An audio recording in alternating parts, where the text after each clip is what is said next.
Excella Education Study in USA assured scholarship. Contact 9881 96666.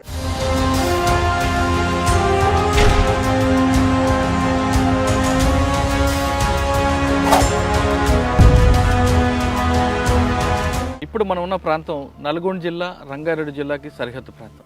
దీని పేరు లోయిపల్లి. ఈ వారం మన guest Boodida Anuradha alias Padmakka.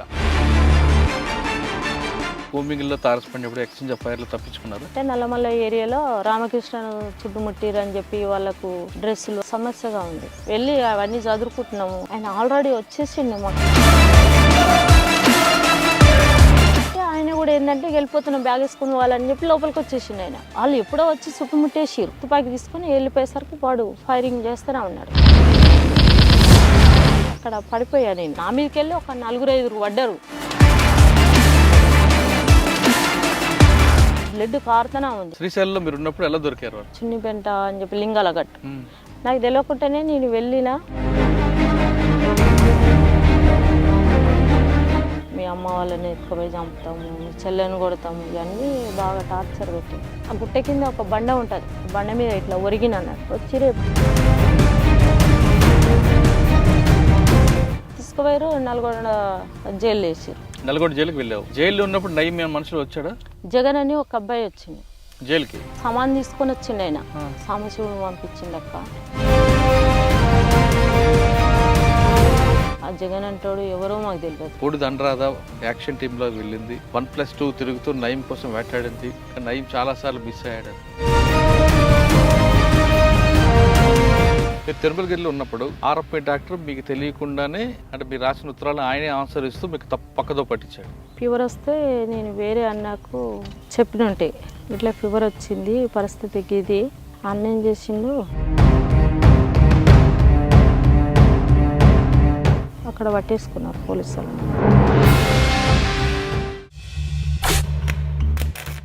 Welcome to crime confessions. ఇప్పుడు మనం ఉన్న ప్రాంతం నల్గొండ జిల్లా రంగారెడ్డి జిల్లాకి సరిహద్దు ప్రాంతం. దీని పేరు లోయిపల్లి. లోయిపల్లి అనగానే గతంలో నక్సల్స్ ప్రభావిత ప్రాంతం. ఇటువైపు నుంచి రాచకొండ దళం కానీ లేదా నల్లమల వెళ్ళాలంటే లోయిపల్లి గ్రామంలో షెల్టర్ తీసుకునేవారు అనేది అప్పట్లో వార్తలు. సెంట్రల్ కమిటీ కానీ స్టేట్ కమిటీ కానీ దళం కానీ ఈ ప్రాంతం నుంచి వెళ్తే ఈ గ్రామస్తులు వాళ్ళకి ఆదరించేవారు. దాంతో ఇక్కడ బాగా పట్టుండేది. ఆ ప్రభావంతో ఈ గ్రామం నుంచి చాలామంది అడవులకు వెళ్ళి వాళ్ళు బడుగు బలహీన వర్గాల ప్రజల అభ్యున్నతి కోసం పనిచేశారు. ఆ విధంగా ఉన్న తర్వాత కొంతకాలం తర్వాత వాళ్ళు తిరిగి జనజీవన సంస్థలు కలిసిన వారు కొందరైతే మరికొందరు పోలీసులు అరెస్ట్ చేసి బయటకు వచ్చారు. అటువంటి వాళ్ళని పరిచయం చేసే ఈ కార్యక్రమంలో ఈ వారం మన గెస్ట్ బూడిద అనురాధ అలియాస్ పద్మక్క. బూడిద అనురాధ లోయిపల్లి అనగానే అప్పట్లో 2006 వరకు పోలీసులు కంటి మీద కునుకు లేకుండా ఉండేది. ఈ చుట్టుపక్కల ఏ యాక్షన్ జరిగినా ఆమె ప్రధానంగా కనిపించేది. దాంతో అప్పట్లో పోలీసులు ఎక్కువగా ఆమె కోసం, ఆమె లేకపోతే వాళ్ళ అమ్మగారిని చిత్రహింసలు పెట్టేవారు అనేది పేపర్లో వార్తలు వచ్చేవి.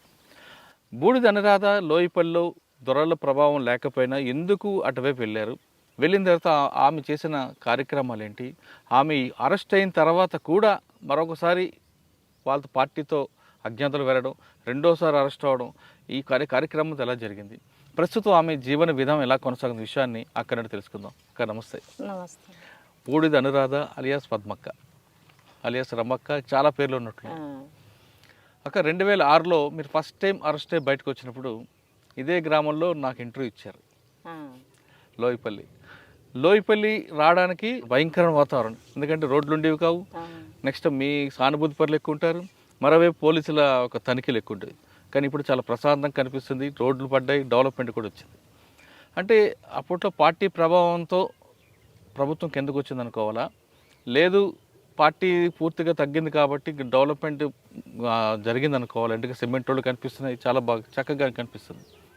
అయితే లోయిపల్లి అనగానే ఒకప్పుడు మీకు సానుభూతి పరులు పార్టీ ప్రభావం ఉండేది.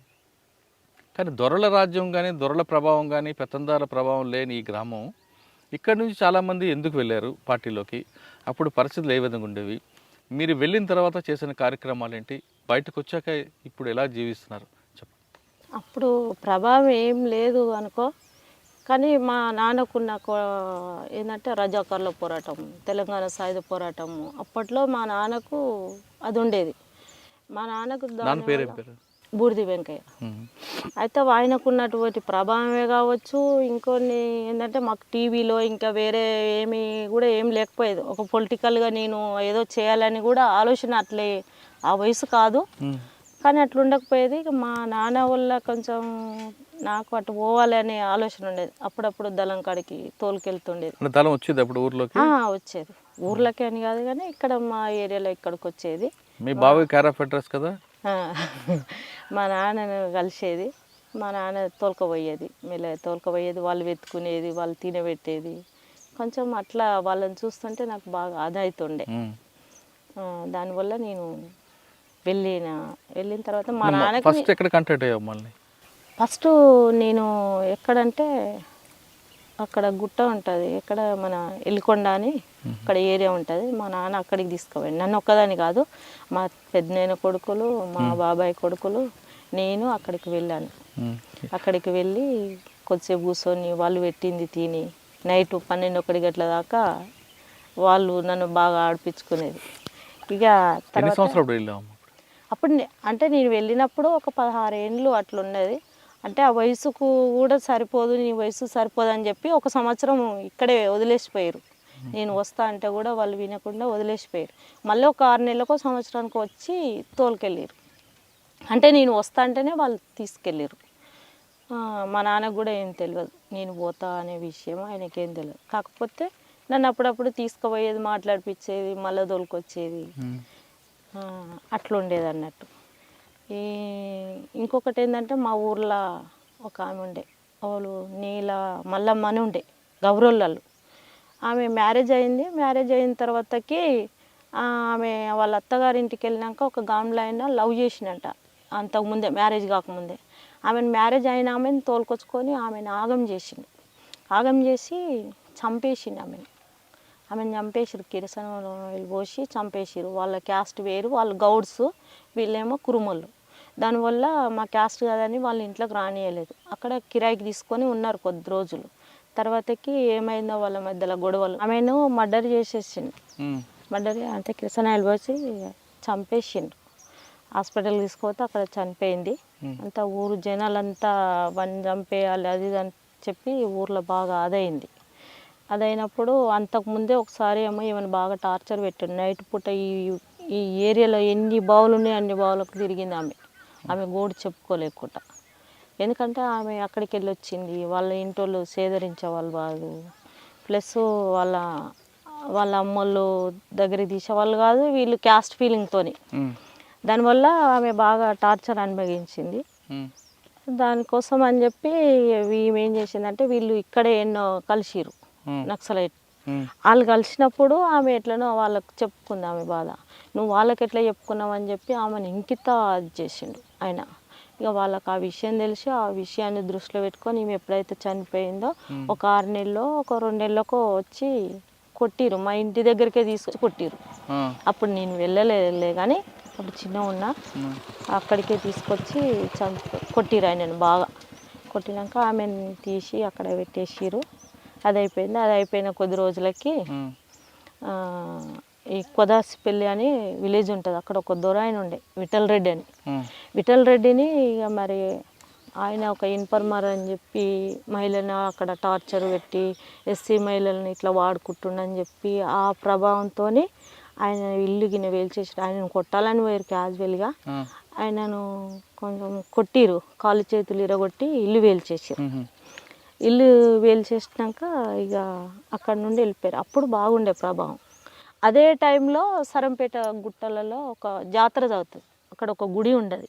ఆ గుడి కాడ ఒక ఎస్ఐని చంపేశారు. యాక్చువల్గా అదే టైంలో ఇక ఒకటి వెనకంగా ఒకటి అయితేనే ఉన్నాయి. ఇక అదే టైంలో ఇక మేము ఇక్కడ ఇక వెళ్ళిపోయిన ఉంటాం. వేరే వాళ్ళు వచ్చిర్రు, అంటే నేను వస్తా అని చెప్పి పలానా కాడికి వస్తారని చెప్పి వేరే వాళ్ళు వచ్చి నన్ను రిసీవ్ చేసుకొని ఇంటికి వచ్చి తీసుకొని వెళ్ళింది. ఈడంగానే వెళ్ళాం.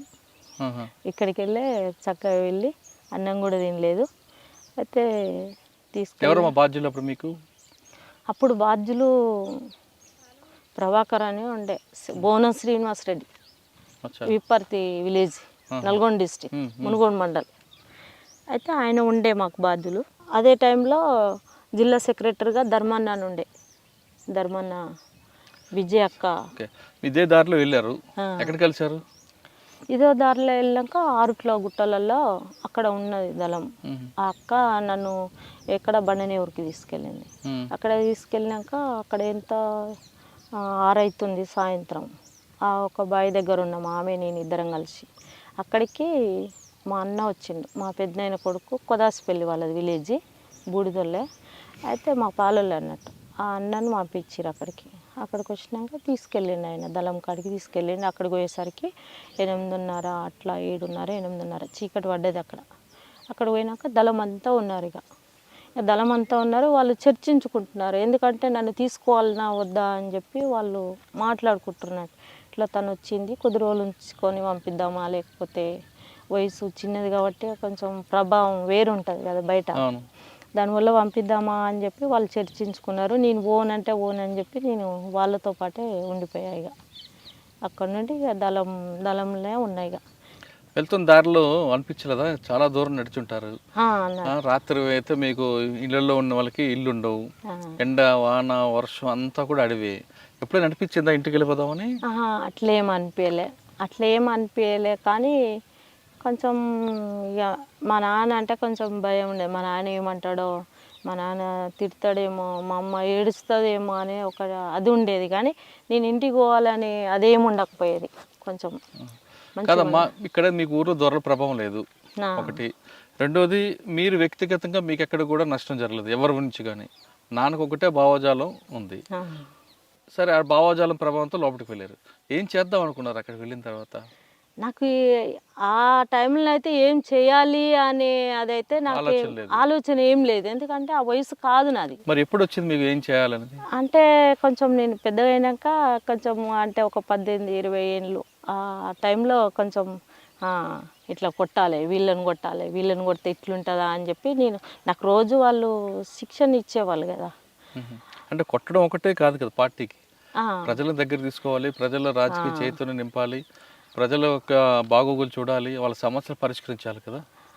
నాకున్న అప్పట్లో అట్లా అనిపించేది. తర్వాతకి పార్టీ నన్ను కొట్టడానికి ఏమి పరిమితం ఏం చేయలేదు. అయితే నేను ఎక్కువ ఏంటంటే పబ్లిక్నే కలిసేది. వాస్తవానికి ఏంటంటే ఒక లంగ జాకెట్ వేసి గడిపోయి ఒకళ్ళని కలిసి రప్ప అంటే అక్కడికి వెళ్ళేది, గడిపోయి గది తీసుకురప్ప అంటే అక్కడ వెళ్ళేది. అట్లా నేను బాగా వెళ్ళిన. ఎవరికేం తెలియదు, మా ఊర్లో కూడా నేను వెళ్ళా అనే విషయం ఎవరికి తెలియదు. 1 సంవత్సరం దాకా ఎవరికి తెలియదు. అప్పుడు మా పెద్దనాయన కొడుకు చనిపోయిండు, వీరస్వామి అని పాపయ్య, బుడిది పాపయ్య అని ఉండే. ఆయనకి ఎప్పటి నుండో పరిచయాలు ఉన్నాయి కానీ మనకు తెలియదు. అయితే ఆయన ఎన్కౌంటర్లో, పసునూరు ఎన్కౌంటర్లో చనిపోయిండు. ఆయన చనిపోయినప్పుడు నా పేరు బయటకు వచ్చింది. అప్పటిదాకా ఎవరిని తీసుకొని వెళ్ళిపోయింది ఇలా బిడ్డ అనే విషయము ఈ పబ్లిక్ తెలుసు, అంతేగాని నేను నక్సలైట్లో పోయినా అనే విషయం ఏం తెలియదు. ఆ సంవత్సరం తర్వాత నీ పేరు బయటకు వచ్చిన తర్వాత మీ ఇంటికి పోలీసులు వచ్చారు కదా? మా ఇంటికి పోలీసు వాళ్ళు వచ్చేది, మా నాన్నని పట్టుకపోయేది, కొట్టేది, మా చెల్లెని పట్టుకపోయి కొట్టేది, ఏడ ఉండరు అని చెప్పి. ఒక 2-3 ఏళ్ళ తర్వాతకి మీ బిడ్డకి ఇది ఇస్తాము, అది ఇస్తాము అని చెప్పి, వాళ్ళకు పైసలు ఇస్తామని చెప్పి ఇవన్నీ ఆశ చెప్పేది. చాలా అంటే మా కుక్కలకే కాదు, నక్సలైట్లో ఎంతమంది పోయారో వాళ్ళ కుటుంబాలను అందరినీ ఒక చర్య తీసుకున్నారు ఆ టైంలో. అంటే వీరందరినీ తీసుకురావాలి, అడవిలోకి వెళ్ళి ఊర్లలో తీసుకొచ్చుకోవాలి వాళ్ళ పిల్లల వాళ్ళు అని చెప్పి ఆ ఎత్తుగడేసారు పోలీసు వాళ్ళు. అట్లా మా నాన్న ఏం భయపడకపోయేది, వెళ్ళి మాట్లాడేది, వచ్చేది. మీరేం చేసేవారు అడవుల్లో అప్పుడు? నేను ఆర్గనైజేషన్ చేశాను. ఎక్కడెక్కడ తిరిగారు? ఈ రాచకొండ ఏరియా మొత్తం తిరిగాను. రాచకొండ ఏరియా మొత్తం తిరిగిన తర్వాతకి నాకు అంటే తర్వాతకి నాకు బయట ఏంటంటే పార్టీ ఏం చేస్తుంది అంటే బయట సంఘాలలో పని చేయిస్తుంది. ఫస్ట్ పని చేయించి వాళ్ళ ప్రభావం ఎట్లుంది, వాళ్ళ తెలివితేటలు ఎట్లా, వాళ్ళు యాక్టివ్ ఉన్నారా, ఏ విధంగా ఉన్నారా, అట్లా డిసైడ్ చేసిన తర్వాత ఓకే అనుకుంటేనే పార్టీ తీసుకుంటుంది. నా పరిస్థితి అది కాదు, నేను డైరెక్ట్గా వెళ్ళిపోయాను. కాబట్టి అక్కడ పోయినాక 1 నెలకో 2 నెలలకు నాకు తుపాకీ ఇచ్చిర్రు. ఓ పార్టీ సభ్యత్రాలు నువ్వు అని చెప్పి, ఓ పార్టీ సభ్యత్వం అని చెప్పి మమ్మల్ని ఈ గువ్వల మహేష్ ఇంకా మా టీం అప్పుడు ఒక 50 మంది రిక్రూట్మెంట్ అయ్యారు. అప్పుడు వాళ్ళందరం ఒకటే బ్యాచ్ అన్నట్టు, కాకపోతే నెలలు తేడా. ఒక 6 నెలలు 3 నెలలు ఉమ్, వీళ్ళంతా ఆమె ఎవరు భూలక్ష్మి ఉమ్, ప్రకాశం డిస్ట్రిక్ట్ వాళ్ళంతా మాదంతా ఒకటే బ్యాచ్, కాకపోతే వాళ్ళు అక్కడ రిక్రూట్ అయ్యారు. ఉమ్. అట్లుండేది అన్నట్టు అక్కడ ఉన్న పరిస్థితులు. ఇక అట్లా అట్లా అట్లా కొంచెం పార్టీ సభ్యత మన సెల్ నెంబర్ కానీ కొన్ని గ్రామాలను మహిళలను అప్పచెప్పేది. మీరు కొన్ని వీళ్ళని గ్రామాలు ఇచ్చారు, ఆర్గనైజ్ చేశారు కదా. అప్పట్లో మీరు తిరిగిన ప్రాంతాల్లో సమస్యలు ఎక్కువ ఏ కనిపించాయి గ్రామాల్లో? ఎక్కువ సమస్యలు అంటే ఈ తాగుడు, ఈ తాగుడుకు బానిసాయి భార్యలను కొట్టుడు, భూ పోరాటాలు ఉండే కొన్ని ప్రాంతాలలో దొరలు ఉన్నాయి. ఇప్పుడు నాగారం ఉంది, నాగారం ఏరియాలో భూ పోరాటాలు చాలా ఉండే, అక్కడ దొరల ప్రభావం బాగుండేది జనాలకు. అట్లా కొంచెం కార్మికులు ఉండేది, బీడీ కార్మికులని వేధింపులు, కొంచెం పై స్థాయిలో ఉన్న వాళ్ళని కింది స్థాయి వాళ్ళని వేధించేవాళ్ళు అప్పట్లో. ఇక దానివల్ల కొంచెం మేము అంటే మీరు ఒక గ్రామంకి వెళ్తారు, వెళ్ళి అక్కడ సమస్యలు తెలుసుకొని పార్టీకి చెప్తారు. పార్టీకి చెప్పిన తర్వాత పార్టీ ఆదేశాల మేరకు ఎలా చేయాలని చూసేవారా? ఫస్ట్ ఏంటంటే అక్కడ ఒక విలేజ్కి వెళ్తాం, అక్కడ సమస్యలు మాకు చెప్తారు. చెప్పినప్పుడు ఒకవేళ మీరు నిర్ణయం తీసుకునేటట్టుంటే అక్కడే నిర్ణయం తీసుకొని పరిష్కారం చేస్తాం. ఒకవేళ తీసుకోలేము, ఇది పెద్ద సమస్య మన వల్ల కాదు అనుకున్నప్పుడు పార్టీకి అయితే ఖచ్చితంగా చెప్పాలి. మనం ఏమైనా చేసినా చెప్పాలి, చేయకపోయినా ఇక్కడ వచ్చి పలాని విలేజ్కి వెళ్ళినాం, ఈ విషయాలు మాట్లాడినాం, వాళ్ళు కూడా ఈ విషయాలు మాట్లాడారని మళ్ళీ పార్టీకి అయితే అప్పచెప్పాలి అక్కడ జరిగిన సంఘటన మొత్తం. దాన్ని బట్టి మళ్ళీ పార్టీ ఏమన్నా ఒక్కరి నిర్ణయం కాదు, అందరు కూర్చొని మళ్ళీ సమీక్షించి మళ్ళీ గీ సమస్యకి పరిష్కారం చేస్తే బాగుంటుంది అని చెప్పి అందరి నిర్ణయంతో మళ్ళీ వెళ్ళి ఆ సమస్యను పరిష్కారం చేసుకునేవాళ్ళు. మీరు అడవిలోకి వెళ్ళారు అంటే మిగతా అడవులు వేరు, రాచకొండ గుట్లు వేరు. మిగతా ప్రాంతాల అడవి అంటే కొంచెం పచ్చని చెట్లు ఉంటాయి, ఒక చెట్టు కింద కూర్చోవచ్చు. ఇప్పుడు మనకు కనిపిస్తున్న గుట్టలన్నీ కూడా మనం అక్కడ వెళ్ళినా బయటికి కనిపిస్తాం, తల దాచుకోవడం కొంచెం ఇబ్బంది ఉంటుంది. అటువంటి ప్రాంతాలు ఎలాగ మీరు పనిచేసేవారు? కొన్ని ఎట్లుంటుందంటే కొన్ని ప్లేస్లలో కొంచెం బావులలో కూడా ఉండడానికి అవకాశం ఉంటుంది, చెట్లు గుబురు ఉన్నప్పుడు. కొంచెం గుండ్లు ఉన్న తోవల ఏదో అక్కడ సెంటర్ పెట్టుకొని అక్కడ జనాలు ఉంటారు, జనాలకు ఒకరికిద్దరికి అక్కడ మేము చెప్తాం ఇక్కడ మనం ఉన్నామని చెప్పి. మనకు నమ్మకమైన మనుషులు ఉంటేనే, అట్లా అనుకున్నప్పుడు మనకు రక్షణ లేనప్పుడు వెళ్ళిపోతాం, అదెంత దూరంగా నడవవలసింది. ఇప్పుడు మీకు కనిపిస్తుంది ఆ గుట్టలు చూడండి, ఆ గుట్టల్లో ఎప్పుడైనా తలదాచుకున్నారా? ఉన్నాం కదా. ఆ గుట్టల్లో కనిపిస్తున్న గుట్టలు ఉన్నాయి కదా, మొత్తం ప్లెయిన్ ఏరియా పైన. అవును, మొత్తం ప్లెయిన్ ఏరియా. ఆ గుట్ట కింద ఉన్న గ్రామం మీది, ఇక్కడ మీ గ్రామస్తులకు తెలుసు అక్కడ ఉన్నారని. ఆ గుట్టలు ఎలా తలదాచుకుంటారు? అంత కనిపిస్తుంటాం కదా అక్కడ, మొత్తం కనిపిస్తున్నాం కదా. ఆ గుండ్లు ఉన్నాయి, ఆ గుండ్ల కిందనే ఉండేది మేము, బయటికి వెళ్ళకుండా. మాకు ఫుడ్ అది ఇది కావాలంటే పొద్దుగాలే అరేంజ్ చేసుకునేది, జనాలు తెచ్చేది. రాత్రులు మాకు ఒక దగ్గర ఉండంగా అన్న, మేము ఎక్కడ అంటే అక్కడ వెళ్ళిపోవాలి. ఇలా గుట్టల్లో వెళ్తున్నప్పుడు పోలీసులు ఎప్పుడైనా ఎదురుపడ్డారా?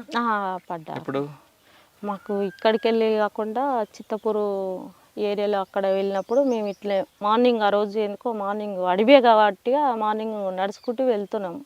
వాళ్ళు వాళ్ళు పోతున్నారు, మేము అక్కడికి వెళ్ళి ఇక్కడ వస్తున్నప్పుడు ఏం చేసినామంటే వాళ్ళు ఉన్నారు, ఒక 50-60 మంది ఉన్నారు, మేము ఒక 15 మంది అట్లున్నాం, 10-15 మందిమే ఉన్నాం. అది అలాంటప్పుడు ఏంటంటే వాళ్ళు మమ్మల్ని చూడలేదు, మేము చూసాం. నేను పైలట్, నా వెనుక ఇంకా వేరే వాళ్ళు ఉన్నారు. అయితే వాళ్ళు వస్తున్నారని చెప్పి మాకు మా కమాండర్కి కాషన్ ఇస్తే, మీరు సైలెంట్గా ఉండండి, ఏమనకండి, ఒకవేళ వాళ్ళు ఫైర్ చేసినప్పుడు మనం ఫైర్ చేద్దామని చెప్పి మా కమాండరు ఆదేశాల మేరకు అక్కడ ఆగిపోయాం. వాళ్ళు వెళ్ళిపోయారు, వాళ్ళ దారి మట్టి వాళ్ళు వెళ్ళిపోయారు. సెల్లర్లు భుజాల మీద పెట్టుకున్నారు, వెళ్ళిపోతున్నారు. వాళ్ళు ఒక 50 మంది దాకా ఉన్నారు. వాళ్ళు అంటే వాళ్ళు మేమున్నామని రాలేదు, కుమింగ్ కోసం అని వచ్చారు వాళ్ళు. మీరు ఎప్పుడైనా అటువంటి కూంబింగ్లో తారసపడినప్పుడు ఎక్స్చేంజ్ ఆఫ్ ఫైర్లో తప్పించుకున్నారా? ఎప్పుడు? 2005 ఇంద్రప్రియాల ఏరియాలో, మెదక్ డిస్టిక్. అక్కడ కమాండర్గా నేనే ఉన్నాను అప్పుడు. అక్కడ ఏంటంటే నల్లమల్ల ఏరియాలో రామకృష్ణను చుట్టుముట్టిరు అని చెప్పి వాళ్ళకు డ్రెస్సులు అవి ఇవి కొంచెం సమస్యగా ఉంది. అలాంటప్పుడు ఏంటంటే మేమే ఇక్కడ స్టిచ్చింగ్ చేయించి వాళ్ళకు పంపించాలి. ఎక్కడ? మెదక్లో స్టిచ్చింగ్ చేసి అక్కడ వాళ్ళ ఏరియాకు పంపించాలి. అలా పంపించాలి. ఆ టైంలో ఏమైందంటే మేము పైన ఈ టైంకి వెళ్ళినా ఆ డ్రెస్సులు తీసుకొచ్చినా అక్కడ పెట్టినా, అక్కడ ఇంకా దళ సభ్యులు ఉంటారు కానీ వాళ్ళని పంపించలేం కదా, వాళ్ళు ఏ టైంలో ఎట్లుంటారో తెలియదు కాబట్టి నేనే వెళ్ళి తీసుకొచ్చిన. నైట్ అయింది, నైట్ అక్కడే పడుకున్నాం, ఆ అడవిలో ఇది ఏ ఊరిది? అది కిష్టాపురం అని ఒక విలేజ్ ఉంటుంది. ఏ police station? Kukunoorpally police station? కాదు కాదు, తూప్రాన్. Toopran police station. అక్కడ ఉన్నాం. అక్కడ మేము ఉండబట్టి ఒక 1 వీక్ అవుతున్నదిలే. అక్కడక్కడ ఏరియాలోనే విలేజ్లలో మామూలుగా తిరుగుతున్నాము. ఆ టైంలో ఏమైందంటే ఎర్లీ మార్నింగే వాళ్ళు వచ్చేసారు పోలీసు వాళ్ళు. వాళ్ళకు ఎట్లా తెలిసిందో ఏమో ఆ విషయం మాకు తెలియదు. 2005 అది జనవరి అనుకుంటా, జనవరి 5 ఏమో. ఆ రోజు ఇక గిట్లే ఆకులు మొత్తం రాలిపోయినాయి. వాళ్ళు వచ్చిర్రు. మేము అన్ని సామాన్లు అన్నీ ఉంటే కొంచెం మోసేటివి మోయని ఉంటే వేరు వేరు చేసిన. అప్పటిదాకా సెంట్రీ నేనే ఉన్నా 4 గంటలకు. వేరే ఒక అబ్బాయి ఉండే దళసభ్యుడు, ఆయనను పెట్టిన చూసుకో అని చెప్పి వెళ్ళి అవన్నీ చదురుకుంటున్నాము. మేమే వంట చేసుకునేది. ఆ గిన్నెలు అవన్నీ చదురుకుంటున్న క్రమంలో ఒక అబ్బాయి గిన్నెలు తోముతున్నాడు, నేను నీళ్ళు పోస్తున్నా. ఆయన ఆల్రెడీ వచ్చేసిండు, మాకు అన్నంతా వచ్చేసిండు. ఇదంతా గ్రౌండ్ ఉన్నారు. అక్కడ ఒక చెట్టు ఉంది, ఆ చెట్టు కింద వచ్చి కూర్చున్నాడు అన్నట్టు ఆయన. అరే సంతోష్ ఎవరో వచ్చినట్టుంది చూడు అక్కడ అని అంటే, లేదు కామ్రేడ్ షికారు వాళ్ళు అని చెప్తున్నాడు. ఏ షికారు వాళ్ళు కాదు, మంచిగా చూడు అని. ఆయనకు నాకెంత ఆ బండి అంత ఉన్నాం మేమిద్దరము. దళం మొత్తం ఇక్కడ ఉంది, సెంట్రీ అక్కడ ఉంది, యాప్ చెట్టు అంత ఉంటుంది.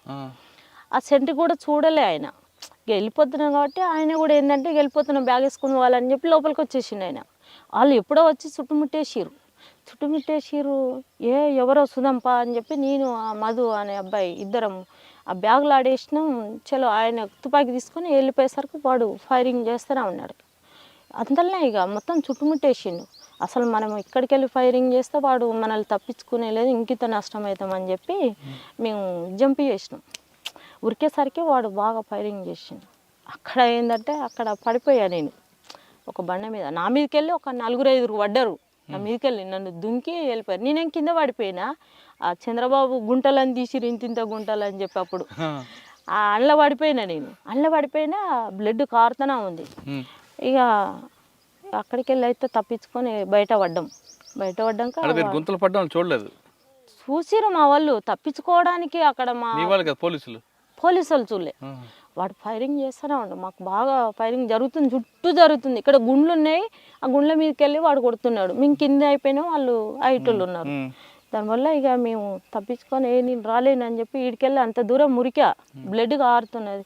నేను రాలేను, ఇక మీరు వెళ్ళండి అని అంటే మా వాళ్ళు మళ్ళీ అంత దూరం వెళ్ళి నన్ను గుంజుకొని ఉరికిరు. ఇక నేను ఒక్కదాన్నే ఉన్నా లేడీ, అందులో అందరూ బాయిస్తే ఎంత ఒక 9 మంది ఉన్నాం.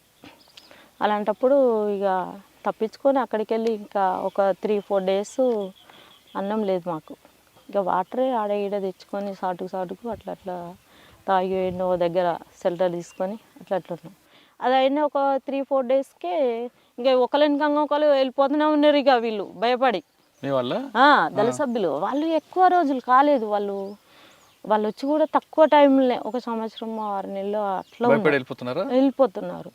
అసలు వీళ్ళు వెళ్ళిపోతున్నారు ఏంది అసలు. ఇక వీళ్ళు వెళ్ళిపోయారంటే మాకున్న షెల్టరు మళ్ళీ వచ్చి పోలీసు వాళ్ళు అది చేస్తారు.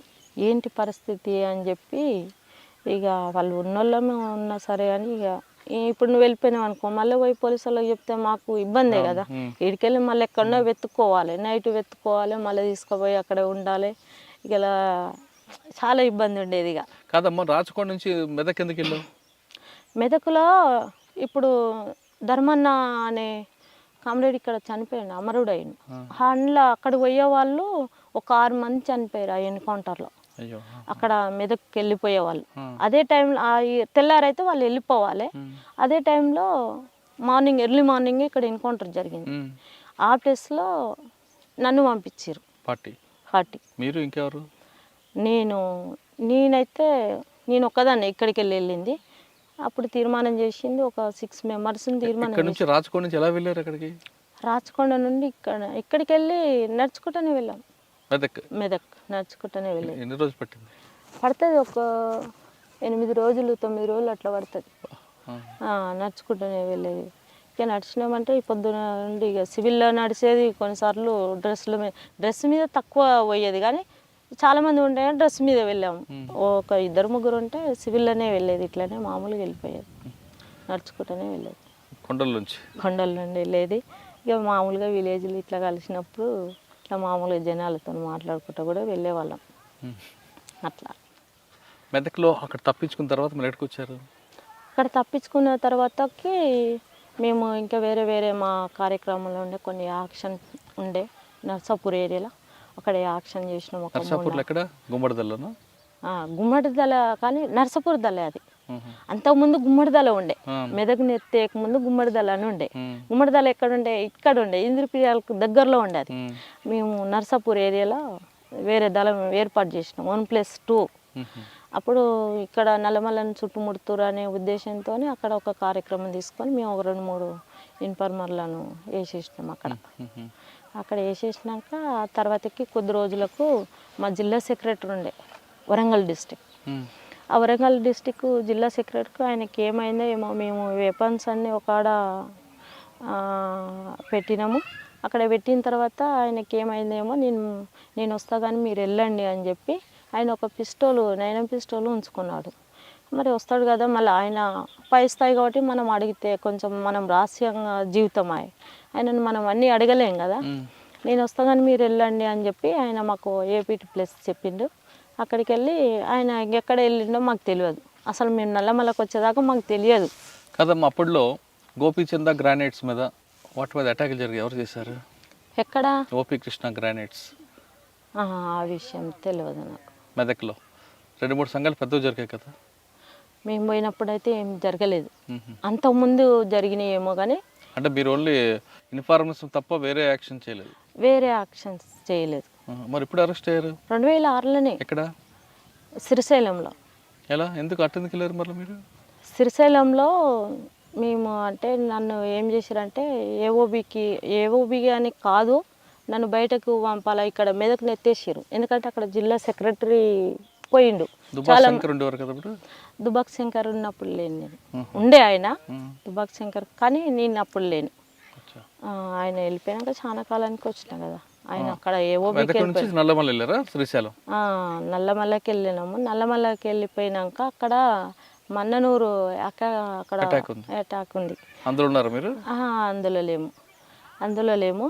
కానీ ఆ మన్నూరు అటాక్ కాకముందు పూడి దండరాజుకి కాలుకి దెబ్బ తగులుతుంది ఎందుకు? ఏమో అది వాళ్ళంతా అదే ఊహించుకుంటారులే కానీ. ఏం జరిగింది అప్పుడు? ఏం జరగలేదు. నాకు చిన్న ఆపరేషన్ అయింది కాలుకి. నేను వేరే దగ్గర ఆపరేషన్ చేయించుకున్నా. చేయించుకుంటే దానివల్ల ఏంటంటే డాక్టర్ ఎక్కువ నడవద్దని చెప్పారు. నన్ను ఒక రెస్ట్లో ఉండమన్నారు. పోలీసులు కాల్పుల్లోనే గాయపడ్డదని వచ్చింది వార్త. లేదు, అంతా వాళ్ళ ప్రచారం కానీ అట్లేం లేదు. చిన్న ఆపరేషన్ అయిన ఉండే. ఆపరేషన్ చేయించుకొని ఇక నేను ఎక్కువ నడవద్దు, బరువులు మోయొద్దు అని చెప్పి డాక్టర్ చెప్పాడు.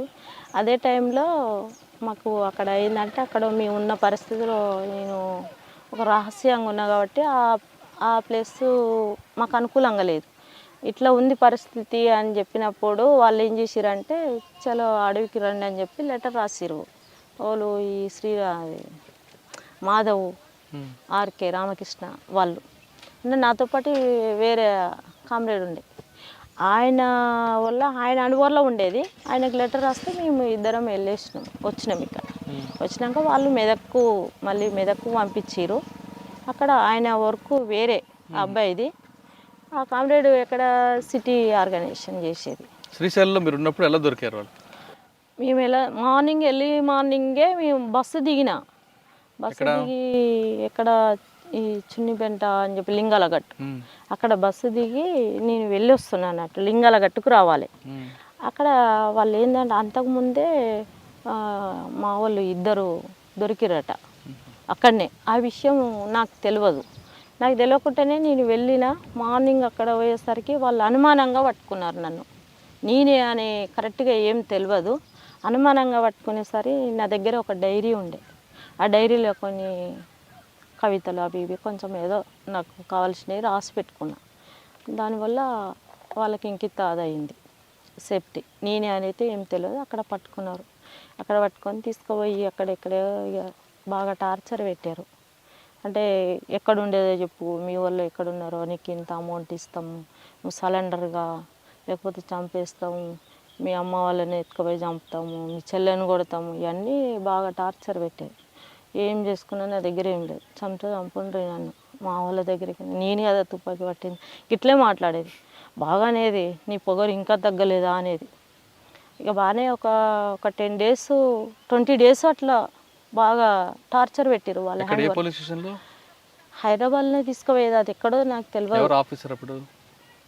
ఆఫీసర్లు కూడా నాకు చెప్పకపోయేది కదా, నన్ను తీసుకుపోయి ఒక రహస్యంగా తీసుకుపోయేది, కళ్ళు కట్టి తిప్పేది. విజయవాడకు, నేను విజయవాడకు పోయిందంటే విజయవాడకు తిప్పారు. ఇది మొత్తం తిప్పారు. ఒక 20 days తర్వాతే తీసుకొచ్చి నంద్యాల పోలీస్ స్టేషన్కి తీసుకొచ్చారు. అక్కడ తీసుకొచ్చి నీకు లాస్ట్ మాట, ఇప్పుడు మెదకొల్లు కూడా వచ్చారు. అప్పుడు మెదకొల్లు వచ్చి డబ్బులు ఇస్తామని చెప్పి డబ్బులు తీసుకొచ్చారు. నాకు డబ్బులు వద్దు, ఏమొద్దు, ఉంటే ఇట్లా ఉంటా, లేకపోతే చనిపోతా, అంతకు మించింది ఏం లేదని చెప్పి మా వాళ్ళని ఒక 2 తీసుకుపోయి చంపేసిరు. అంతకుముందే 2 అమ్మాయిలు వచ్చిరు. ఈమె చాలా రహస్యంగా ఉంటుంది సార్ అని చెప్తున్నది. ఆమె అంతకుముందు సరెండర్ అయింది. ఆమెను 1-2 సార్లు చూసిన. ఇక దానివల్ల ఇంకింత బాగా అది చేసిరు. నన్ను తీసుకుపోయి అరెస్ట్ చేసి జైల్లో వేసారు. అక్కడ Srisailam jail? Kurnool. Kurnool jail. Kurnool jail. Kurnool jail ఎంతకాలం ఉన్నావమ్మా? అక్కడ ఒక 2 months ఉన్న. అట్లా 2 months ఉన్న తర్వాతకి కడపకు వెళ్ళిపోయినా. మా అమ్మ మా చెల్లి కడప జైలుకి వెళ్ళిపోయినా. అక్కడ వెళ్ళిపోయినా ఒక 6 months అక్కడ ఉన్నా. అక్కడ ఉన్నాక సాగర్ ఉన్నాడు కదా, మా లక్ష్మి, వాళ్ళు కలిసేది అన్నట్టు. ఇక నేను వచ్చినని చెప్పి ఇక మేము అప్పుడప్పుడు మాట్లాడుకునే వాళ్ళం జైల్లో. సాటర్డే ఉంటుంది అక్కడ మాట్లాడుకునే, ఏదో మన రిలేషన్ అని అట్లా మాట్లాడుకునే వాళ్ళం. మాకు అట్లా అవకాశం ఇచ్చేది, లేకపోతే లెటర్లో అట్లా ఉండేది. అక్కడ ఒక 6 months తర్వాతకి మా అమ్మ బెయిల్ తీసుకొని వచ్చింది అన్నట్టు. నేను కర్నూలు ఉన్నప్పుడే మా అమ్మను వాళ్ళు కిస్టే గౌడ ఏమో తోలుకొని వచ్చిర్రు అనే విషయము నాకు వార్త తెలిసింది. అమ్మ నువ్వు అట్లయితే వద్దు, ఎన్ని రోజులైనా ఇక్కడే ఉంటా, నువ్వు వాళ్ళని తీసుకొచ్చో వీళ్ళని తీసుకొచ్చో ఏం టెన్షన్ పడవలసిన పని లేదు, ఉంటానులే, ఎక్కడ పోను, పార్టీ వస్తుందో లేకపోతే నేనన్నా ఉంటా అని అన్న. మా అమ్మ ఊరుకోకుండా ఏం చేసిందంటే 2-3 సిరూటీలో పెట్టి కడపకు బెయిల్ తీసుకొని వచ్చి. బెయిల్ వచ్చిన తర్వాత మీరు లోయపల్లి వచ్చారు అంతే కదా? ఇక్కడ లోయపల్లికి తీసుకురాలే నన్ను డైరెక్ట్గా. అక్కడ ఉప్పల్ పోలీస్ స్టేషన్ ఉంది కదా, అక్కడ క్వార్టర్స్ ఉంటాయి, అక్కడ తీసుకెళ్లారు. బెయిల్ వచ్చినాక అసలు నన్ను ఇక్కడ ఎందుకు తోలుకొచ్చిర్రు అని నేను కిస్టే గౌడు మాట్లాడుతున్నాడు. సార్ నన్ను ఇక్కడ ఎందుకు తీసుకొచ్చిర్రు అసలు అంటే, లేదు బేటా నీతో మాట్లాడాలని క్యాజువల్గా ఇక్కడ రామన్న చూద్దాం ఎట్లున్నావు అని. లేదు సార్, నల్లగా ఉంటాడు, పొట్టిగా ఉంటాడు, చూద్దామని అంటే జైలు కాడికి వచ్చేది ఉండ్రి, మరి ఇక్కడ తీసుకొచ్చి నన్ను రహస్యంగా ఏదో మళ్ళీ తీసుకొచ్చి ఇక్కడ ఏం చేద్దాం అనుకున్నారు అది అని కొంచెం ర్యాష్గానే మాట్లాడిన తర్వాత టెన్షన్ ఏం పడకు బిడ్డ, తోలిస్తుంది ఇప్పుడు అని చెప్పి ఇక ఆయన మాట్లాడిండు. ఇంకోలో డిఎస్పీ వాళ్ళు వీళ్ళు వచ్చారు, చాలాసేపు మాట్లాడారు. నీకు పైసలు ఇస్తాము, ల్యాండ్ ఇస్తాము అది ఇది అని అంటే, నాకు ల్యాండ్ ఏమొద్దు, మాకు చాలా ఉంది, ఏమొద్దు అది ఇది అని చెప్పి వెళ్ళొచ్చినాం. దాని టైంలో ఒక 1 వారం రోజులు ఏమున్నానో లేదో వచ్చి ఇక్కడే మాకు పశువులు ఉండే అప్పుడు బాగా, ఇక్కడే బావి దగ్గర పొద్దున్నే ఎర్లీ మార్నింగ్ వచ్చి ఉన్నా. పోలీసు వాళ్ళు వచ్చి చుట్టుముట్టేసారు. ఆ గుట్ట కింద ఒక బండ ఉంటుంది, అక్కడే కట్టేసేది వర్షాకాలం, అక్కడే మా ఎడ్లను ఇట్లా కట్టేసేది. ఎడ్ల కాడి దగ్గర కానీ పోయినా చూసినా అట్లనే నేను బండ మీద ఇట్లా ఒరిగిన అన్నట్టు. వచ్చిరు ఎప్పుడో చుట్టుముట్టి అనురాధవు నువ్వేనా అన్న. నేను ఎవరు మీరు అన్న. నేను పోలీసు వాళ్ళమ్మా. పోలీసు వాళ్ళు అయితే చెప్పండి ఏం కావాలన్నట్టే. నేను సార్ రామంటున్నామ్మా, ఎస్పీ రామంటున్నాడు అంటే, ఎందుకు నాతో నేను పని, ఇన్ని రోజులు నేను జైల్లో ఉండొచ్చినా, మళ్ళీ నన్ను ఏదో టార్చర్ పెట్టడానికి ఎందుకు వచ్చిరు అది ఇది అనుకుంటా వచ్చినాం. మా ఊరికి కావాలని తీసుకొచ్చారు. ఒక ఆయన ఉంటాడు. ఎవరు ఎస్పీ అప్పుడు? ఎస్పీ రమ్మంటుండ అని చెప్పారు. అక్కడ సుధాకర్ రెడ్డి ఎవరో ఉండే, సుధాకర్ రావో ఏదో ఉండే, నల్గొండ డిస్టిక్. వాళ్ళు రమ్మంటున్నారు అని చెప్పి వచ్చిర్రు వాళ్ళు. అయితే ఇక సరే అని చెప్పి నేను వచ్చిన, మాట్లాడి పంపిస్తారమ్మా ఏం లేదు అని అన్నారు. అంటే సరే అని వచ్చిన, తీసుకుపోయారు నల్గొండ జైలు వేసారు. చౌటుపల్లి పోలీస్ స్టేషన్ తీసుకుపోయి నీ కేసులు ఉన్నాయి అని చెప్పి అక్కడ జైలు వేసారు. అక్కడ ఉన్నా నేను కొంతకాలం. ఇక తర్వాతకి మళ్ళీ జైలు వేసారు వాళ్ళు నన్ను. జైల్లో ఎలా గడిచింది మన జీవితం? కడప జైల్లో నాకు మంచిగానే ఉండేది, మాకు స్పెషల్గానే ఉండేది. అంతలో అంటే ఒక ప్రజా సేవ చేసిరు కాబట్టి పోలీసులకి ఇట్లా మమ్మల్ని ఏమి ఇట్లా ఏం అనకపోయేది. చౌటుపల్లి పోలీస్ స్టేషన్ నుండి నల్గొండ జైలుకి తీసుకెళ్ళారు. జైలు వేసిరు, ఇక కేసులు పెట్టిరు. అక్కడ అక్కడ కేసులు పెట్టి అందులోనే ఉన్నా నేను ఒక సంవత్సరం దాకా ఉన్నా. నల్గొండ జైలుకి వెళ్ళావు. జైల్లో ఉన్నప్పుడు నయం మనుషులు వచ్చాడా? వచ్చాడు. జగన్ అని ఒక అబ్బాయి వచ్చిండు జైలుకి. జైలు కంటే మాకు సామాన్ తీసుకొని వచ్చిండు ఆయన. ఆయన ఎవరో నాకు తెలియదు. ఇంకొక అక్క అరుణక్క అని ఉండే, ఎవరు నల్గొండ జిల్లా సెక్రటరీ రవి అని అమరుడు అయ్యిండు, వాళ్ళ భార్య ఉండే. ఆమె నేను పోయేసరికి ఆమె ఉన్నది. ఆమె నేను ఉన్నాక ఏం చేసిందంటే ములాఖతు పెట్టిరు మాకు. ములాఖతు పెట్టిన తర్వాత నేను వెళ్ళి మాట్లాడరాపో అని చెప్పి నన్ను పంపించింది ఆమె కూడా. అయితే నువ్వు వెళ్ళవా అంటే, నేను కోర్టుకు పోయే పని ఉంది, నువ్వు వెళ్ళి మాట్లాడరా, మనోళ్ళు అయితేనేమో ఏమైనా తెస్తే తీసుకో, లేకపోతే అవసరం లేదని చెప్పి వెళ్ళిపోయింది ఆమె. అయితే నేను వెళ్ళాను. అక్కడ వెళ్ళిన తర్వాత అరుణక్క అంటే మీరేనా అక్క అని అన్నాడు. అవునన్నా మేమే అన్న. అన్న సాంబశివుడు పంపించిండు అక్క, ఓ సామాన్ అంతా పంపించిండు, మీకు సామాన్ లేవట కదా అని అన్నాడు. సామాన్ లేవని ఎవరికి చెప్పలేదు మేము అనేమో నేను. లేదక్క, సాంబశివుడు జైల్లో ఉన్న సమస్యలు వాళ్ళకి తెలుసు కదా, పార్టీ వాళ్ళకు పంపించిండు అని చెప్పి చాలా మూట ఒక చెద్దర్లా కట్టుకొని వచ్చిండు. కవర్ లేదేం లేదు, ఇంత పెద్ద చెద్దర్లా వరిచి ఆ చెద్దర్లో ఆడ పెట్టిరు అన్నట్టు. అందులో కొబ్బరి నూనె, బట్టలు, చెప్పులు, ఇక మా లేడీస్కి సంబంధించిన బ్రెడ్, బిస్కెట్ ప్యాకెట్స్ ఇవన్నీ ఉన్నాయి అన్నట్టు అందులో. అయితే మేము ఇవన్నీ ఎవరికి రాసియలేదు, మేము తేమని చెప్పలేదు, మా రిలేషన్ వచ్చినా మేము ఎవరికి ఏం చెప్పలేదు, నువ్వు ఎవరో మాకు తెలియదు అన్నా అని నేనన్నా. లేదక్క పార్టీ పంపించింది, మీకు కావాల్సి ఉంటే ఓ లెటర్ చూడండి అంటున్నారు. లెటరు చూసినా ఏది చూసినా మాకు వద్దని చెప్పి పొద్దు నుండి సాయంత్రం దాకా ఉంచినాం ఆయన. అక్కడ సూపరింటెండెంట్ వచ్చింది. సూపరింటెండెంట్ పేరు ఏదో ఉండే. ఆ సూపరింటెండెంట్ వచ్చి ఏందిరా మరి ఏందమ్మా మరి ఇట్లా సంగతి, మరి తీసుకుపోతారా, మరి ఆయన రిటర్న్ పంపమ్మా అని ఆయన అన్నారు. మాకు తెలియదు సార్, ఆయన ఎవరో మేము తీసుకోము, వాళ్ళు మా మనుషులు అనేది అయితే మాకు నమ్మకం లేదు, మా పార్టీ అయితే రాదు ఇప్పుడున్న పరిస్థితి అని ఆయన చెప్పి రిటర్న్ పంపించాము. తీసుకోలేదు ఇక సామాను. ఆ జగన్ అంటాడు ఎవరో మాకు తెలియదు. నవీన్ మనిషి ఎలా తెలిసింది? నవీన్ మనిషి అనేది అంటే మాకు తర్వాతకి తెలిసింది. ఎవరు అంటే పార్టీ తరఫున వేరే మాకు లెటర్స్ రావడం వల్ల మనోళ్ళు ఎవరన్నా వచ్చిరా అని చెప్పి వాళ్ళు లెటర్ రాస్తే గిట్ల సంగతి, గిట్ల ఒక ఆయన వచ్చి గిట్ల మాకు సామాన్ తీసుకోమని ఇట్లా అది చేసిండు, ఇట్లా పొద్దుగాల నుండి సాయంత్రం దాకా ఇట్లా వెయిట్ చేయబెట్టినాము, మేము తీసుకోలేదు, రిటర్న్ పంపించినాము అని చెప్పినాం. వాళ్ళు మన వాళ్ళు కాదు, నవీన్ గారు పంపించినట్టుంది, మీరు అట్లాంటివి ఏమన్నా వస్తే తీసుకోకండి అని చెప్పి ఇక వాళ్ళు లెటర్ రాశారు సాంబశివుడు ఉన్నప్పుడు. అదన్నట్టు పరిస్థితి. జైల్లో ఎంతకాలం ఉన్నామా? నల్గొండలో ఒక సంవత్సరం ఉన్న తర్వాతకి ఇక్కడ వచ్చి చెంచల్గూడలో ఉన్నా, మహిళా జైల్లో. అక్కడ ఉండేది, అక్కడ వాళ్ళు రాజిరెడ్డి భార్య నేను ఇద్దరం ఉండేది. రాజిరెడ్డి భార్య, ఇంకొక ఆమె స్నేహ అని ఉండే ఒక ఆమె. స్నేహ అంటే రాజిరెడ్డి కూతురు కదా? ఆ స్నేహ కాదు, అల్వాల్లో ఉండే ఆమె అమర్రాలు అయింది ఇప్పుడు. అమర్రాలు అయింది ఆమె. నేను పోయినాక ఒక 2 నెలలకు ఆమె వెళ్ళిపోయింది. తర్వాతకి నేను ఒకదాన్ని ఉన్న ఒక వారం 10 రోజులు ఉన్న క్రమంలో రాజిరెడ్డి వాళ్ళ వైఫ్ వచ్చింది, సుగుణ అని ఉంది ఆమె, నేను ఉన్నాము. ఇక చాలా కాలమే ఉన్నాం, ఒక సంవత్సరం ఉన్నాము చెంచల్గూడ జిల్లా. తర్వాతకి మెల్లమెల్లగా కేసులు కొట్టేసినాక నేను ఇంటికి వచ్చినాక బెయిల్ ఏం లేదు, బెయిల్ తీసుకోలేదు. నా కేసులన్నీ కొట్టేసినాకనే బయటకు వచ్చిన. నేను వచ్చినాక ఇంటికి వచ్చినాక ఇక వీళ్ళంతా ఏంటంటే ఇక నా మీద బాగా మళ్ళీ వస్తున్నారు, నక్సలైట్లు వస్తున్నారు, మళ్ళీ కలుస్తున్నారు, మళ్ళీ ఏదో చేస్తున్నారు అని ఇక పోలీసు వాళ్ళు నాకు కాపలగాయడం, ఇన్ఫార్మర్లు వాళ్ళంతా వాళ్ళకి సమాచారం ఇవ్వడం, ఇక నాకు చాలా ఇబ్బంది అనిపించింది. అట్లే వీళ్ళు ఇంత టార్చర్ పెడుతురని చెప్పి కొన్నాళ్ళు వ్యవసాయం చేసిన నేను. మేమే నాగలు కట్టి నేనే దున్నేది. తర్వాతకి వీళ్ళు అయినా కూడా వాళ్ళు వదులుకోలేదు. తర్వాతకి నేను గుణగల్లో డ్యూటీ చేసేది. ఆడికి కూడా వచ్చిర్రు వాళ్ళు పోలీసు వాళ్ళు. ఆడికి కూడా వస్తే అంత బాగాలేదు అని చెప్పి ఇక నేను వేరే నాకు కాంటాక్ట్ ఉంటే అక్కడ లెటర్ రాస్తే, నువ్వు ఊర్లో ఉండకు ఇక వాడంతా ఇక నీ మీద అది పడ్డది, సరే వచ్చాయని చెప్పి ఇక లెటర్ వెళ్ళిపోయాను. ఇక నేను అంటే ఇక వేరే ప్రాంతంలో ఉన్న దళము అని ఏం లేను, వేరే ప్రాంతంలో రహస్యంగానే ఉన్న కొన్నాళ్ళు. తర్వాతకి తిరుమలగిరి వెళ్ళా.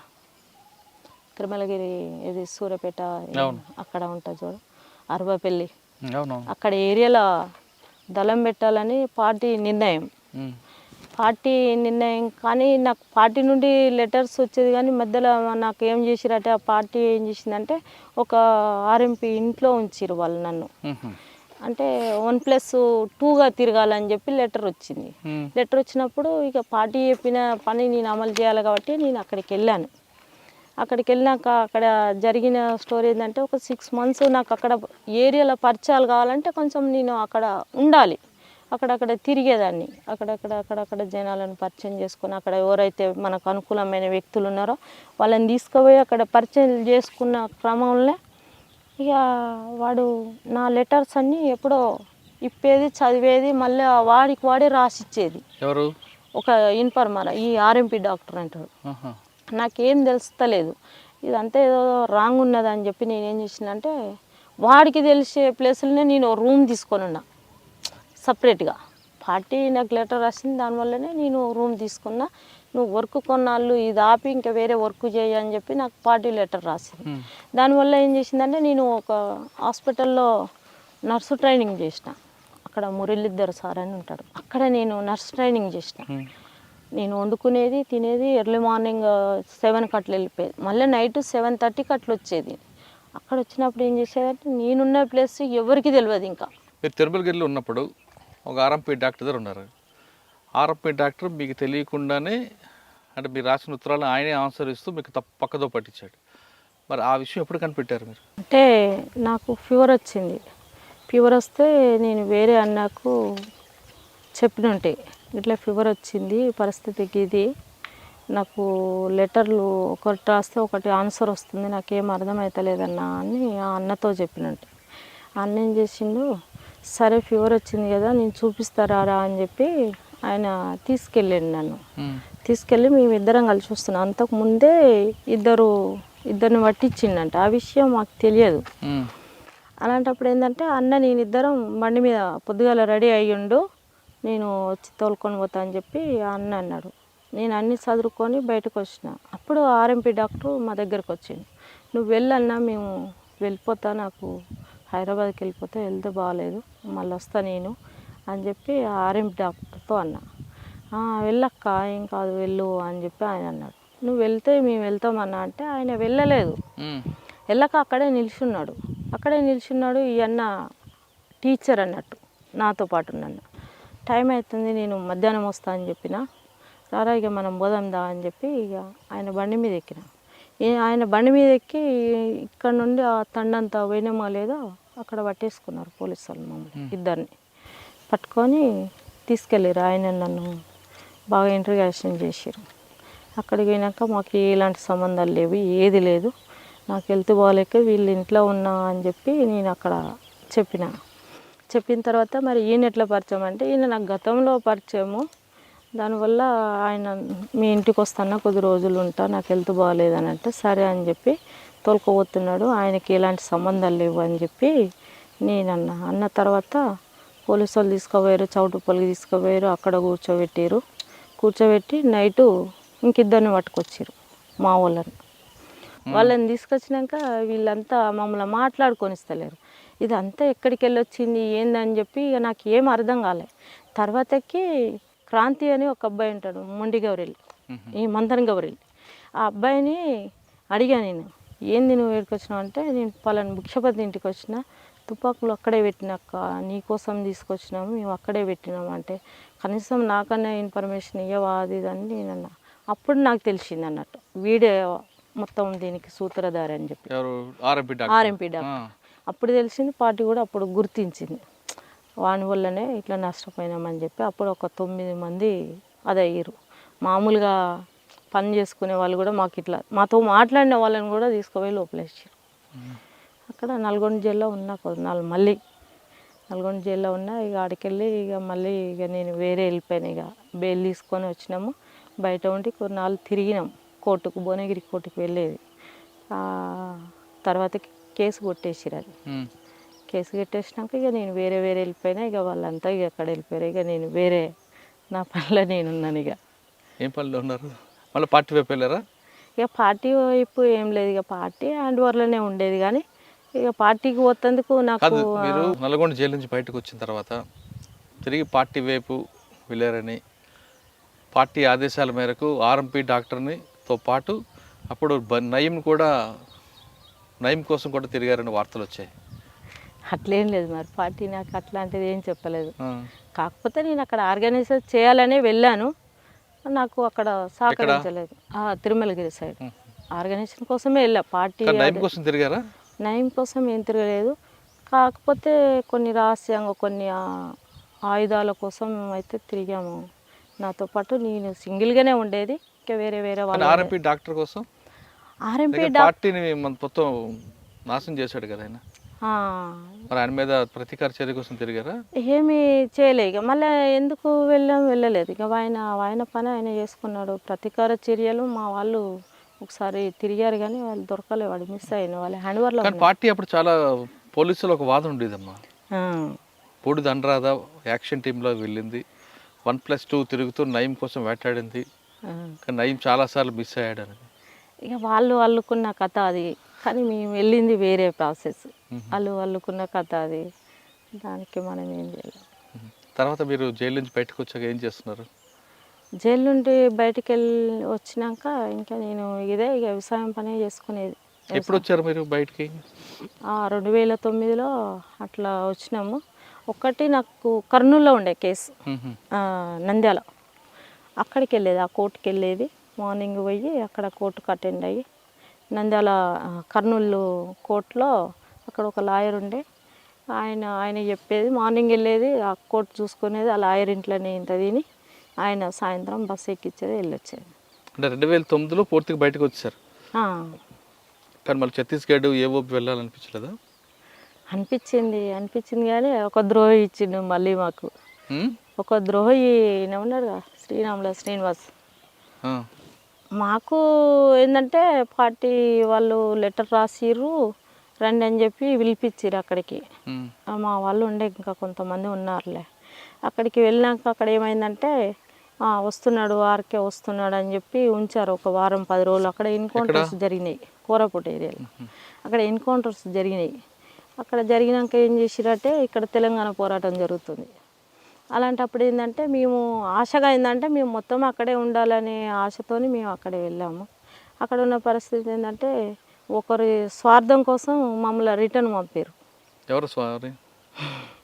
ఇక వాళ్ళు ఉంటారు కదన్న కొంతమంది పార్టీ వాళ్ళే. తర్వాతకి మేము వెళ్ళొచ్చినాక ఒక 2 నెలలకు అరెస్ట్ అయ్యి జైల్లో ఉన్నట్టుగా, లేకపోతే పోలీసు వాళ్ళు పట్టేసిరు, ఎన్కౌంటర్ నుండి తప్పించుకున్నా అని అట్లా టీవీ న్యూసెస్ అట్లా వచ్చింది. కానీ వాళ్ళ స్వార్థం కోసం మమ్మల్ని కాంటాక్ట్ ఒకటి చేసేసారు అదే టైంలో.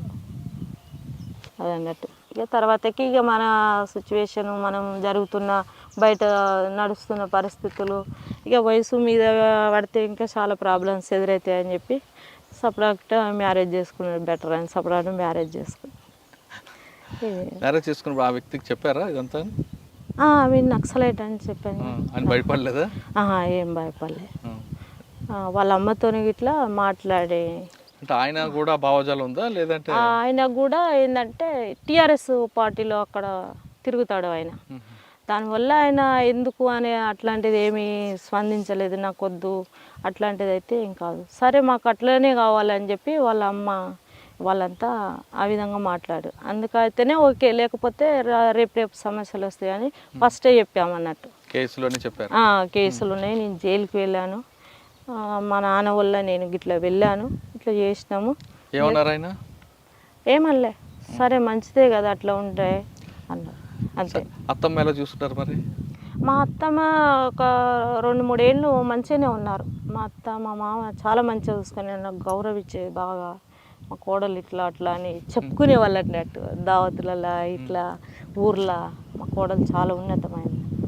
ఇప్పుడు ఇక నేను దేవుడు ఇట్లాంటివి మూఢనమ్మకాలని చెప్పి నేను ఏమి పూజలు అట్లాంటివి నేను ఏం చేయను.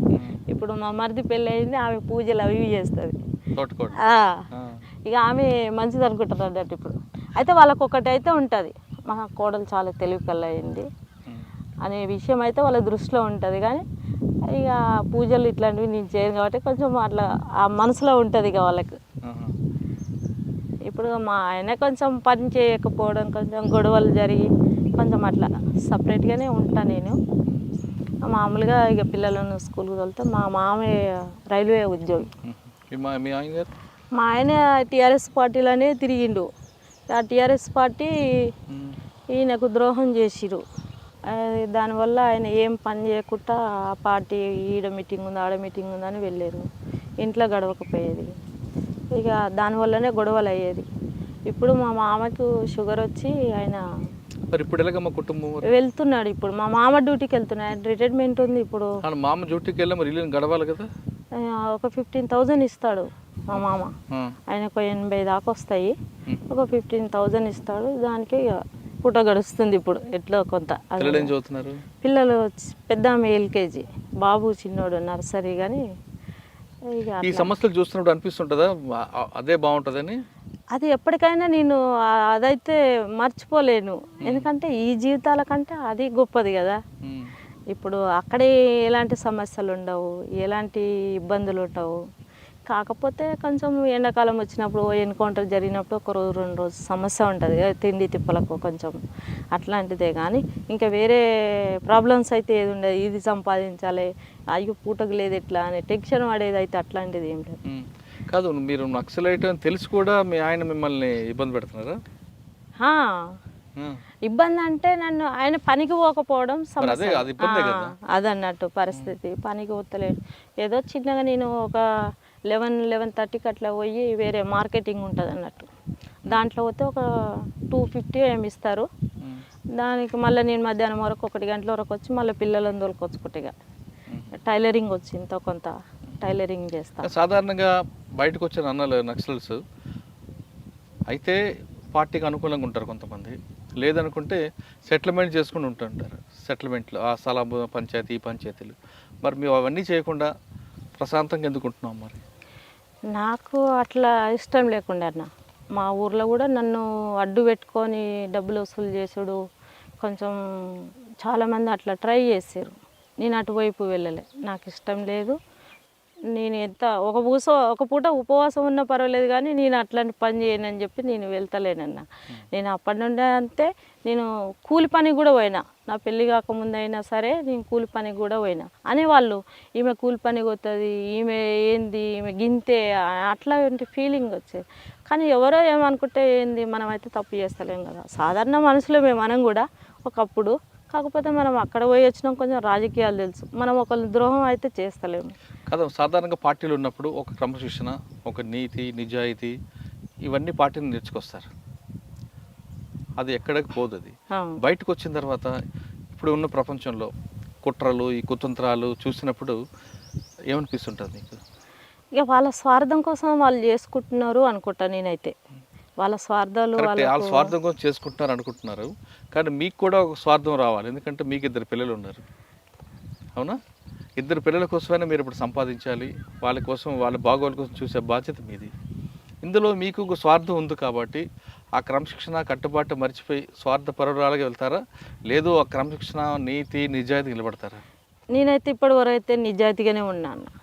నా పిల్లలకు కానీ ఎవరికేమి నేను అట్లా సంపాదించుకోవాలంటే ఈరోజు కోట్లకు ఉండేదాన్ని. కానీ నాకు అట్లాంటి ఉద్దేశం లేదు. ఈరోజు 200 కూలి పని చేస్తున్నా అంటే ఒకసారి మీరు ఆలోచించండి. అట్లా పోయొచ్చి కూడా ఓ రోజు కూలి పని చేసుకొని బతకవలసిన పరిస్థితి. సాధారణ మనిషిగా నేను వెళ్ళి కూలి పని చేసుకోవాలి. బూడిద అనురాధ రాజకీయాలు వెళ్తుంటారంటారు. నేనైతే పొలిటికల్గా బాగానే అక్కడ ఇక్కడ వెళ్తుంటాను. కొంచెం నన్ను పిలుస్తుంటారు, వెళ్తుంటాను, మాట్లాడుతుంటాను. ఏదైనా సమస్య ఉంటే కూడా నాకు చెప్తుంటారు. సాధారణంగా ఈ పెళ్ళి సంబంధాలు చూడమని కూడా చాలామంది ఫోన్ చేస్తుంటుంటారు. అట్లా కూడా చెప్తాను. నాకు మర్యాద అనేది అయితే ఉంటుంది. అక్కడ కూడా కొంచెం న్యాయంగా వెళ్తారు, అన్యాయంగా పోరు. ఎవరి సొమ్ము తినాలనో ఎవరికి అన్యాయం చేయాలని అయితే నాకు అట్లాంటి ఉద్దేశం ఉండదు. ఎవరైనా చేస్తుంటే కూడా నాకు నచ్చదు. కొందరు ఏం చేస్తుంటారంటే నేను పెద్ద కదా, ఆమెను వాడుకోవచ్చు, ఆమె ఎంతైనా చేస్తుంది అని చెప్పి వాడుకుంటుంటారు. నాకు అట్లాంటి ఇష్టం ఉండదు. నా పని నేను చేసుకోవాలి, నా పిల్లలకు కూడా నా పని నేనే చేసుకోవాలి అనే ఒక ఆలోచన ఉంటుంది. ఇంకోరికి ఏపీయాలనే బానిసగా నేను అయితే మలుచుకోలేను, నాకు నచ్చదు. సార్, ఫైనల్గా చెప్పమ్మా, ఇప్పుడున్న మహిళలు అంటే యువతులు కానీ వీళ్ళందరూ కూడా తొందరగా ఎదగాలి, విలాసవంత జీవితానికి దానికి అలవాటు పడుతున్నారు. ఒక క్రమశిక్షణ కానీ ఒక నీతి నిజాయితీకి చాలా తక్కువ మంది ఉన్నారు. మిగతా వాళ్ళందరూ కూడా ఒక అడ్డదారిలో సంపాదించాలి, అర్ధరాత్రి కోటీశ్వరులు అయిపోవాలి, విలాసవంత జీవితం కావాలి అనుకునే వాళ్ళకి మీరు ఇచ్చే మెసేజ్ ఏంటి? ఇప్పుడున్న అంటే ఈ సమాజము ఆ విధంగా పోషిస్తుంది కాబట్టి యూత్ ఏంది పెద్దవాళ్ళు కూడా అటువైపు వెళ్తున్నారు. కానీ ఆ విధంగా ఉండేది ఎన్నాళ్ళు తాత్కాలికం వరకే. అది ఎంతవరకు ఉన్నా కానీ మనం కష్టపడి సంపాదించింది అయితేనేమో మనం ఇంత కష్టపడితే ఈ వస్తువు సంపాదించుకున్నాం నిలబెట్టుకున్నాం అనే ఒక ఆలోచన ఉంటుంది. వృధాగా వచ్చింది అయితేనేమో గంతే కదా అని క్యాజువల్గా తీసేస్తారు దాన్ని ఈజీగా.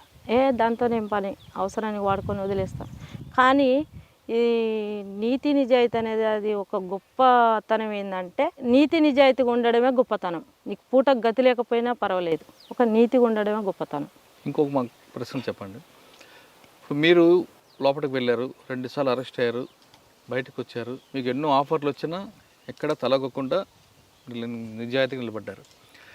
ఇంకా మీకు కష్టాలు ఉన్నాయి, మీరు కష్టాలు పడ్డారు. కష్టాలు పడినా ఆ కష్టంలో ఎక్కడ భయపడకుండా మనోధైర్యం కోల్పోకుండా మీ కాళ్ళ మీద మీరు నిలబడ్డారు. కానీ కొంతమంది మహిళలు చిన్న చిన్న కష్టాలకే బాధలు పడడం, ఆత్మహత్యలు చేసుకుంటున్నారు. అటువంటి మహిళలకు మీరు ఇచ్చే మెసేజ్ ఏంటి? అట్లంటే మనం ఈ తొవ్వెమ్మడి వస్తున్నప్పుడు ఎన్నో సమస్యలు ఎదురవుతుంటాయి. ఓ ముళ్ళు దాకొచ్చు, ఒక తట్టు దాకి కింద పడవచ్చు, ఇంకా ఏదో రకంగా ఉండొచ్చు. అన్నిటినీ ఎదిరించినప్పుడే మనం ఒక మహిళగా నిలబడగలుగుతాము, ఒక నిజాయితీగా ఉండగలుగుతాం, ఒక ధైర్యంగా ఉండగలుగుతాం. కానీ వీడికే మన ఏమంటారు, మన జీవితం అయిపోయింది అనుకుంటే అది కాలేదు కదా. మనకున్నది కొంతవరకే జీవితం. కాబట్టి మనం పెద్దగా ఆలోచిస్తే పెద్దగా ఉంటాం. గింతే కదా మనం వీడికెళ్ళే ముగించుకోవాలనుకుంటే గంతే ఉంటుంది. కానీ ఏనాడైనా కానీ మహిళ కానీ ఒక పురుషుడు కానీ ఏదో బానిసత్వానికో ఏదో అలవాటు పడి అనవసరమైన విషయాలకు అట్లా ఆత్మహత్యలు చేసుకొని అనవసరంగా ఏదో సూసైడ్ చేసుకొని ఏదో రకంగా ఆగం చేసుకునే జీవితానికంటే ఎంత సమస్యలు వచ్చినా ఏదైనా కానీ మనుషులకే వస్తాయి సమస్యలు. ప్రతి మనిషికి ఉంటాయి సమస్యలు, కాకపోతే ఎక్కువ తక్కువ అంతే. కాబట్టి వాటిని ఎదిరించినప్పుడే ఒక మనిషిగా మనం ఒక నేమ్ సంపాదించుకోగలుగుతాం. ఇదే సమాచారాన్ని మీరు అడవులు ఉన్నప్పుడు గ్రామాల్లో చెప్పేవారా? చెప్పేది. ఎక్కడైనా కానీ మహిళలను కలిసినప్పుడు వాళ్ళకు ఉన్నటువంటి సమస్యలు, వాళ్ళ భర్తలు తాగి వచ్చి కొడుతున్నప్పుడు, లేదా పాలల్లో సమస్యలు, మేము చనిపోవాలని చెప్పి వాళ్ళకి టాక్ వస్తుంది. వాళ్ళు మాట్లాడుతుంటారు. నార్మల్గా ఇప్పుడు కూడా బాయ్స్ కూడా అక్క నేను బతకలేనక్క, మన ఒక అబ్బాయి ఫోన్ చేస్తాడు, అక్క నేను బతకలేనక్క, వాళ్ళ భార్య ఏదో గొడవ పెట్టుకొని వెళ్ళిపోయిందంట, అక్క నేను బతకలేనక్క, నేను చచ్చిపోతున్నాయి, ఇదే లాస్ట్ అని రాత్రి 12 గంటలకు కాల్ చేస్తాడు. అదే ఇక ఎంత చెప్పినా ఒక 2 గంటల దాకా చెప్పినా. మా హస్బెండ్ ఏమో నాతో లొల్లి పెట్టుకుంటాడు, గీ రాత్రి ఏంది వాడు ఏదున్నా కానీ పొద్దుగాల మాట్లాడాలి, సరే వాడికి ఉండొచ్చు సమస్యలు అని. అరే ఉంటారు కొందరు సమాజంలో, కొంతమంది ఉంటారు, అందరినీ మనం ఒక తిరిగి మనలాగా అనుకోలేం కదా అని చెప్పి ఆ అబ్బాయికి మాట్లాడితే సరే అక్క సరే అని ఇప్పుడు ఉన్నాడు ఆ అబ్బాయి. అంటే కొందరు ఉంటారు, వాళ్ళు అంటే వాళ్ళ పుట్టిన విధానం, వాళ్ళు ఉండే విధానము, వాళ్ళు పెరిగిన విధానాన్ని బట్టి, వాళ్ళకు ఉన్నటువంటి సమస్యలు బట్టి కొందరు ఆ విధంగా వాటి వైపు పోతుంటారు. అక్క మీరు చాలాసార్లు పార్టీ కోసం ట్రై చేశారు, కానీ కాంటాక్ట్ అవ్వలేదు. ఇప్పుడైతే మన తెలుగు రాష్ట్రాల్లో పార్టీ ప్రభావం ఎక్కడ లేదు, పక్క రాష్ట్రాల్లో కూడా ఉన్నాయి. పార్టీ అవసరం ఉంది అని మీకు పిలిస్తే వెళ్తారా? ఇక పిలిస్తే వెళ్తారా అనుకుంటే మన పరిస్థితులను వాళ్ళకు తెలియపరుస్తాం. మన పరిస్థితులను తెలియపరిచినప్పుడు వాళ్ళు మాట్లాడినప్పుడు తర్వాత ఆలోచిద్దాం. వాళ్ళు మేము కమాండ్ అయినప్పుడు మా సమస్యను వాళ్ళకు తెలియజేసినప్పుడు వాళ్ళు ఆ పరిస్థితులను బట్టి ఏ విధంగా మారుస్తారో అప్పుడు ఆలోచిద్దాం. ప్రతి మనిషికి ఒక కష్టం ఉంటుంది. కష్టం ఉన్న ప్రతి మనిషి కూడా ఆత్మహత్యలు చేసుకోవద్దు అంటున్నారు బూడిదనురాధ. మనిషి అన్నాక కష్టం సుఖం అనేది రెండు సరిసమానంగా ఉంటాయి. ఒక్కొక్క వ్యక్తికి ఒక్కొక్క స్థాయి బట్టి కష్టాల స్థాయి పెరుగుతుంది. కాబట్టి ప్రతి వ్యక్తి కూడా కష్టాలు వచ్చినప్పుడు కుంగిపోకుండా, సంతోషం వచ్చినప్పుడు పొంగిపోకుండా సరిసమానం చేసుకుంటే ఈ జీవితం చాలా హాయిగా ఉంటుంది అంటున్నారు బూడిదనురాధ. ఇది ఈ వారం బూడిదనురాధ alias Padmakka alias రమ్మక్కతో exclusive interview. వచ్చే వారం మరో గెస్ట్తో మళ్ళీ కలుద్దాం. అంతవరకు నమస్తే. థ్యాంక్ యూ అక్క. Thank you.